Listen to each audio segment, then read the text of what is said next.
Summer had been flying by as always, and Kyle and I hadn't really gotten to spend much quality time together, so we carved out a few days to head to one of our absolute favorite places, the White Mountains of New Hampshire, where a dreamy log cabin hides tucked into the riverside.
It's sort of surreal being back here right now. Really, really special. Kyle's still asleep right now, so I'm trying to be quiet, but today 60s, a little on the chilly side, so I want to make something warm and cozy for breakfast. I brought my sourdough starter with me, and a couple of days ago back at home I went down to the blueberry patches.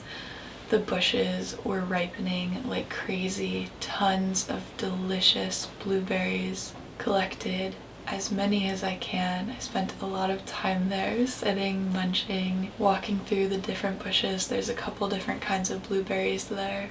Just picking enough for what I need. Kyle and I saw last night that there were blueberry patches right here on the property, and I walked through it this morning, and there are so many wild, ripe blueberries, but I didn't know. Otherwise I could have used them for breakfast, but we'll still munch on those too. Just gotta get my apron on and tie my hair back.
It actually is nice with whole wheat on this style muffin because it just feels way more substantial and less like a candy treat.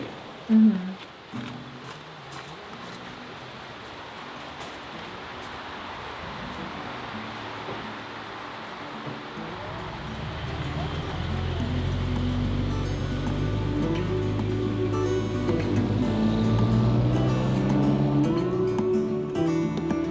We ended up at the basin because we couldn't fit in the parking lot of the first hike we set out for, and I had seen signs for it in the past, but didn't know what to expect because we usually stick to the hikes that take you to the ridge lines and the summits. These trails were surrounded by clear rivers and waterfalls, carving smooth pathways through the stone, and the basin is the best one there.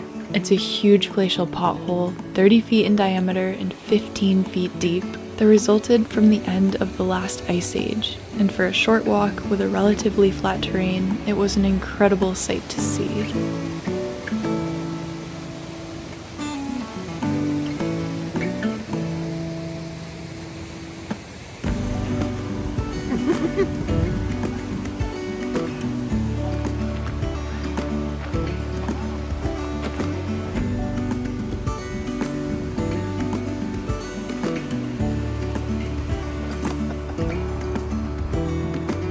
After that, we headed towards Lonesome Lake, which would require climbing a brief but steep ascent, and it felt really good to get our heart rate up and sweat a bit in the summer heat. At the top, the 12-acre body of water sits in the midst of the Franconia Ridge.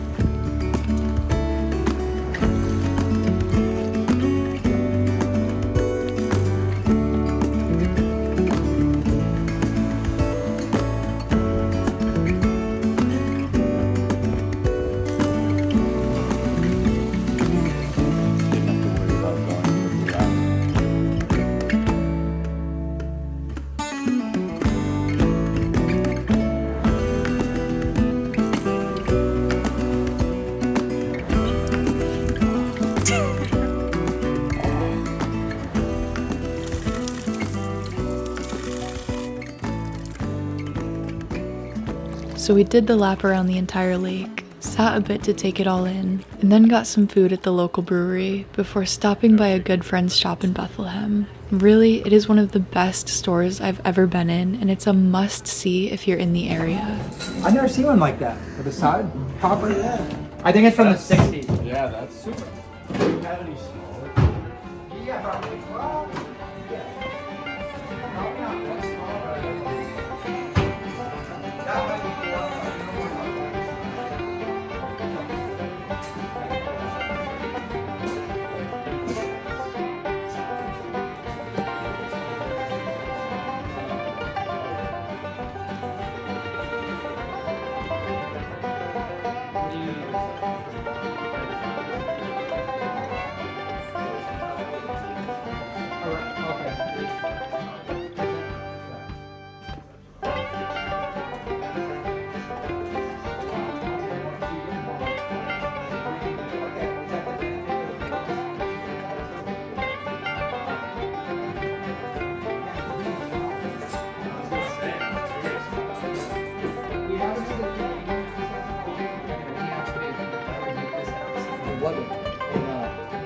So this is an LLB one? Yeah. Yeah, it's like a little LLB sheets. Yeah. So there's probably only one. You know, maybe the camp had two. Yeah, right. But I do know. This is a.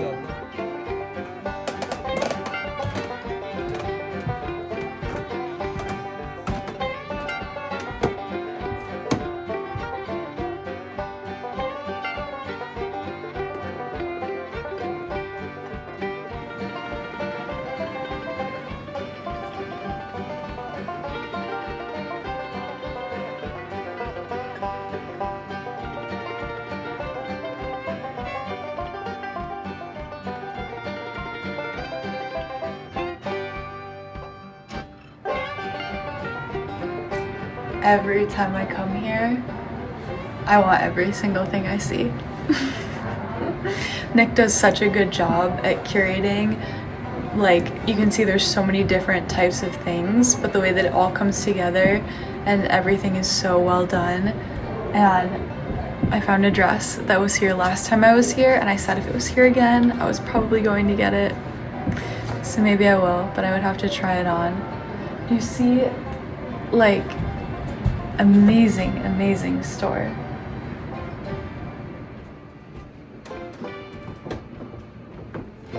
Oh, that makes sense. Isn't it? Wow.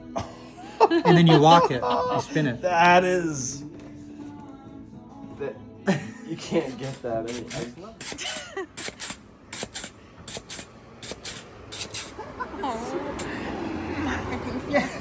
How much is this? What are we gonna do here? Are you gonna buy that? This show's taking a new turn. Yeah, right. Action sports. Oh, it feels good. That looks like fresh.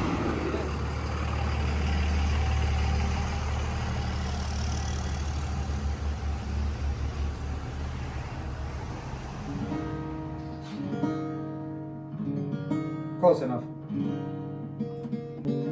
Let me get it back here. Boy, tune it.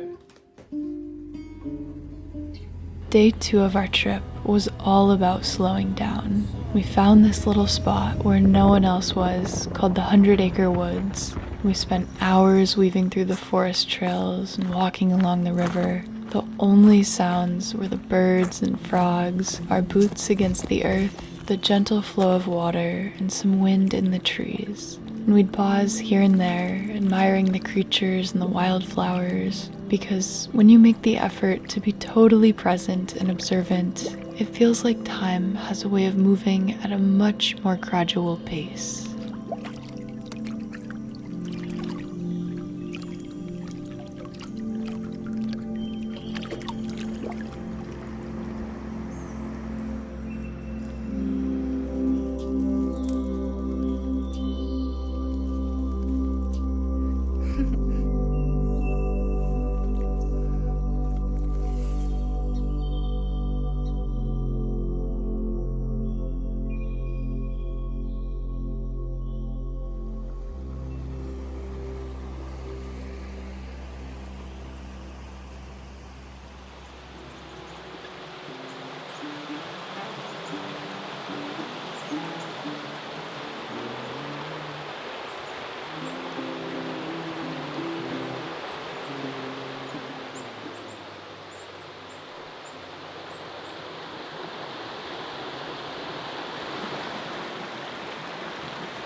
Okay. Huh?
Mm-hmm. One of the things that makes this cabin really special is that the river has a ginormous pool, probably one of the biggest I've ever swam in. And so every morning you can wake up, you can come down the stairs, you can get in the water, refresh, rejuvenate, wake up. It's still very cold out, another under 60-degree morning. The sun hasn't quite gotten to the water yet. So, hate to put this term on it, but it feels like a cold plunge.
We got to our hike.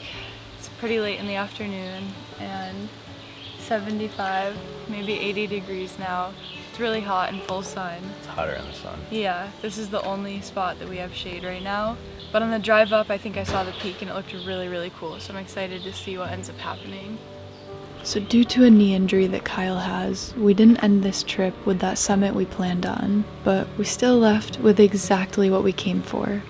Time together, fresh air, and a certain peace that can only be found in these mountains. And even though we only did about a quarter of that hike, we were reminded that it's not always about pushing ourselves to the edge. Sometimes it's just about slowing down and being immersed in the moment, being grateful for what you can do instead of what you could do. And anyways, we found the perfect little trail on the drive home and were gifted with one of the most beautiful sunsets of the whole trip.